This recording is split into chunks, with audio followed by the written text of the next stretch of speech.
In the bustling city of Boston, a courtroom drama has unfolded that has captured the attention of many. The central figure in this story is Judge Shelley Joseph, who is facing serious allegations. But what exactly happened in her courtroom? Let's break down the events and explore the implications of her actions step by step. First, let's set the stage. Back in 2018, Judge Joseph was presiding over a case involving an illegal migrant who had previously been deported not once, but twice. Imagine a courtroom filled with tension, as legal representatives and observers await the proceedings. But instead of following the usual legal protocols, Judge Joseph is accused of helping this individual escape through a back door. Can you picture the scene? The judge, perhaps believing she was doing the right thing, allowed the migrant to slip out before the Immigration and Customs Enforcement, ICE, agents could make their move. Now, you might wonder why this is such a big deal. After all, helping someone avoid deportation may seem compassionate on the surface.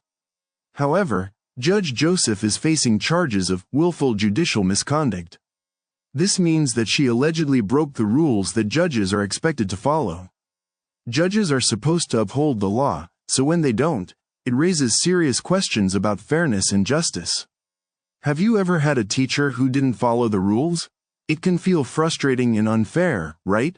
The situation got even more complicated when we learned about a similar case in Milwaukee. There, Judge Hannah Duggan faced her own troubles after allegedly assisting another illegal migrant, Eduardo Flores Ruiz, escape from her courtroom.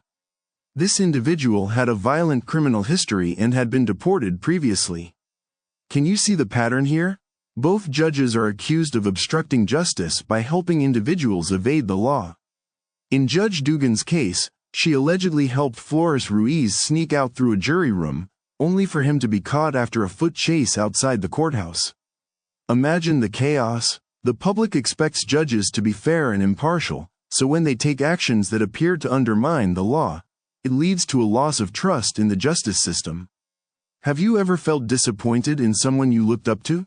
It's a similar feeling for many in the legal community right now. As the news of these cases spread, people began to voice their opinions. Some feel sympathy for the individuals involved, arguing that everyone deserves compassion, especially if they are fleeing difficult circumstances. Others, however, argue that no one should be above the law. It's a complex issue, and it raises important questions about the balance between empathy and justice. What do you think? Should judges prioritize compassion over the law, or should they strictly adhere to the rules? Now, let's talk about the consequences. Judge Joseph is scheduled to appear in court on June 9 to face her charges. This could lead to serious repercussions, including potential suspension or removal from her position. The Wisconsin Supreme Court has already suspended Judge Duggan as she faces federal charges. These events serve as a reminder that judges, like all public servants, are held accountable for their actions. For many, this situation is a wake-up call. It highlights the importance of ethics in the legal profession. Judges are expected to be role models, setting an example for others to follow. When they step outside of their boundaries, it sends a message that the rules might not apply to everyone.